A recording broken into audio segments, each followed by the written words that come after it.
नमस्कार दोस्तों, स्वागत है आप सभी का आज की इस क्लास में। तो गाइज़, अगर आप भी यूपी बोर्ड से क्लास 10 का पेपर देने वाले हैं तो आज की क्लास आपके लिए बहुत ही ज़्यादा महत्वपूर्ण होने वाली है, बहुत ही ज़्यादा इंपॉर्टेंट होने वाली है। इसलिए वीडियो को लास्ट तक बहुत ही ध्यान से देखिएगा।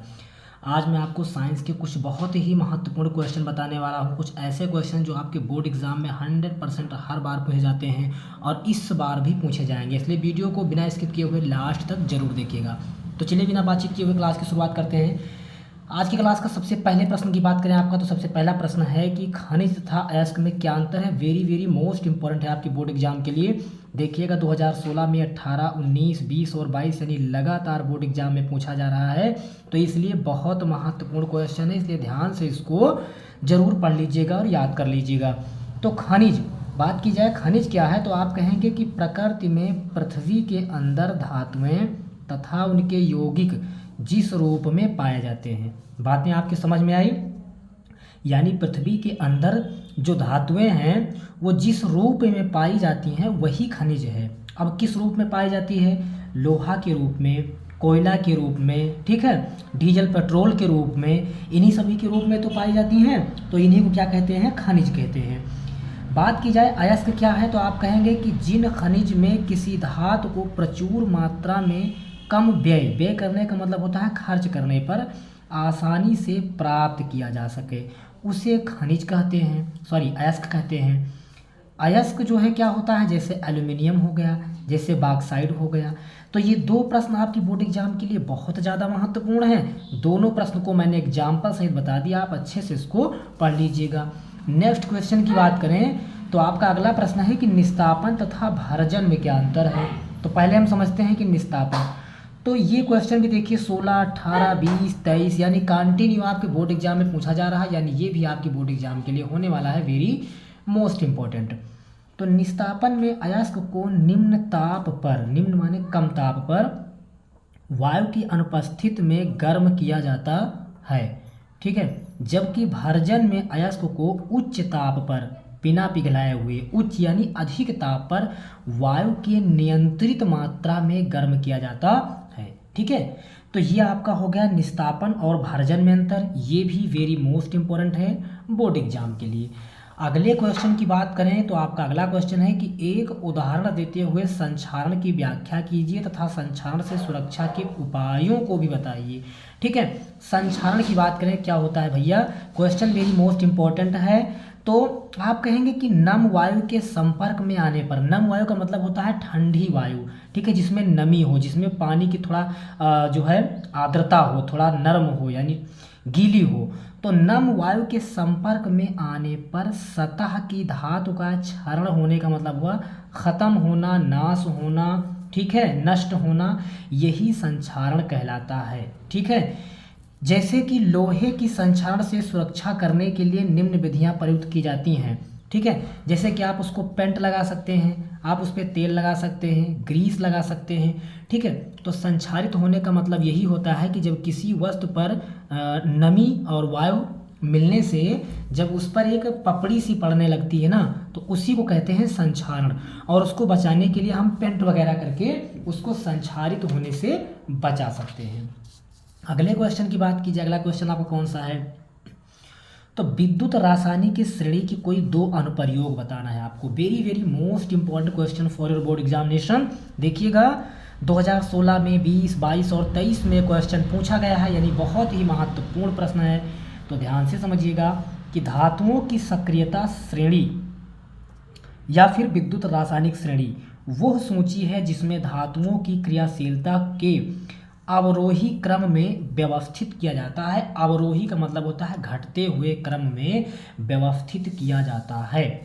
अगले प्रश्न की बात करें कि तांबे के कॉपर पायराइड के अतिरिक्त दो मुख्य अयस्कों के नाम व सूत्र लिखिए और कॉपर पायराइड से तांबे के निष्कर्षण की विधि को मुख्य पदों व समीकरणों के सहित समझाइए।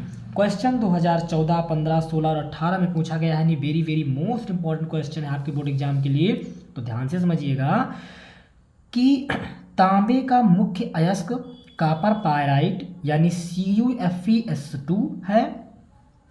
कॉपर पायराइड के अतिरिक्त कॉपर के दो प्रमुख अयस्क कॉपर ग्लांस यानी Cu2S और क्यूप्राइट यानी Cu2O, ये दोनों बहुत ही महत्वपूर्ण फार्मूले हैं, कई बार बोर्ड एग्जाम में पूछे गए हैं।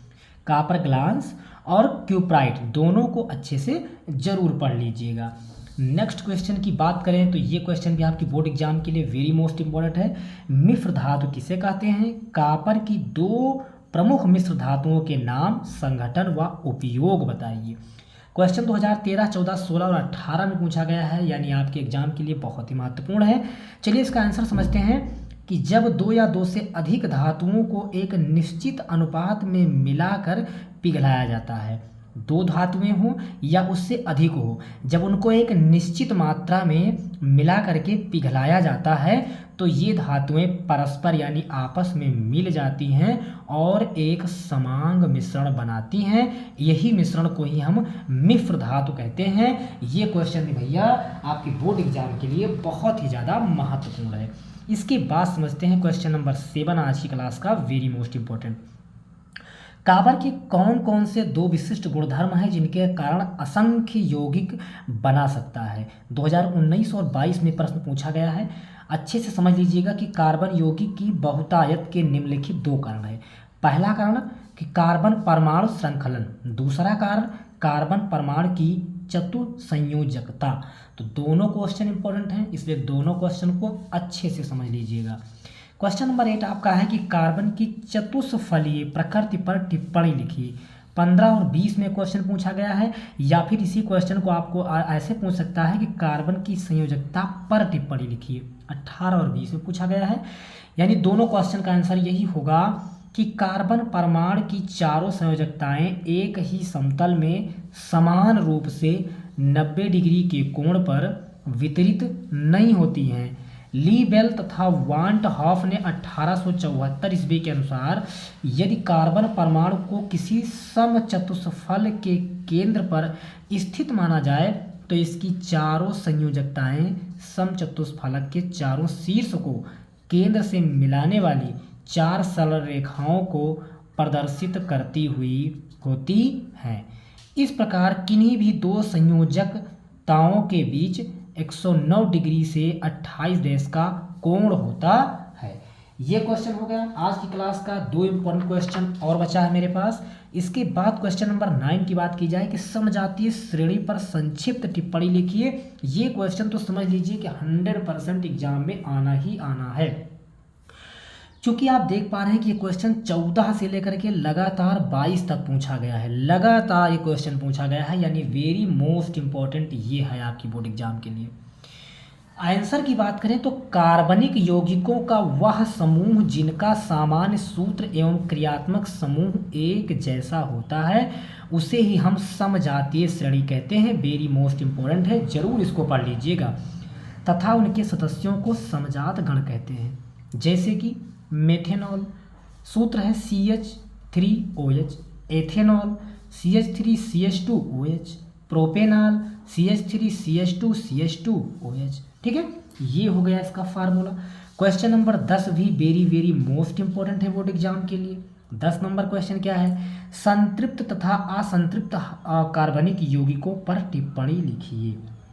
देखिएगा ध्यान से, 2015, 18, 19, 20, 22, 23 में प्रश्न पूछा गया है और इसका आंसर पहले हम समझते हैं। संतृप्त हाइड्रोकार्बन क्या है?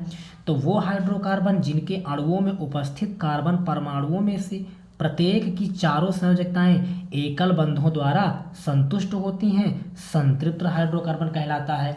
देखिए, इसका मैंने उदाहरण बनाने के लिए आपको ये बना दिया है, आप समझ लीजिएगा अच्छी तरीके से। यहाँ पर क्या बताया गया आपको कि चारों संयोजकताएं एकल बंधों द्वारा संतुष्ट होती हैं, यानी चारों तरफ एकल बंध इसके लगा होता है।